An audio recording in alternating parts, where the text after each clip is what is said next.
আসসালামু আলাইকুম রহমতুল্লাহ বারকাত।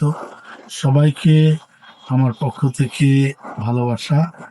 এবং আমি দীর্ঘদিন পর আজকে মুক্ত আকাশে বের হয়েছি। আসসালামু আলাইকুম। আপনারা স্ক্রিনে দেখতেছেন অভিনেতা সিদ্দিকুর রহমান সিদ্দিককে। এই মালটাকে আপনারা কম বেশি সবাই চিনেন। শেখ হাসিনা পালিয়ে যাওয়ার পর বেশ কিছুদিন রাস্তাঘাটে মাইর খেয়েছে। মাইর খাওয়ার একটা পর্যায়ে তাকে জেলে যেতে হয় এবং জেলে সে মোটামুটি বেশ কিছুদিন ছিল। জেল থেকে বের হওয়ার পরে তার যে লেবাস পরিবর্তন, এটা থেকে আমি অদ্ভুত হয়েছি।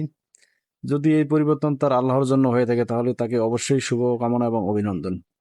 আর যদি এটা ভণ্ডামি হয়ে থাকে, যে কোনো সময় ক্ষমতার পালাবদল এবং তার দাড়িমুড়ি আবার আগের মতো কেটে ফেলে নয়নের মতো, তাহলে তার জন্য কি বলবো, আর কিছু বলার নেই।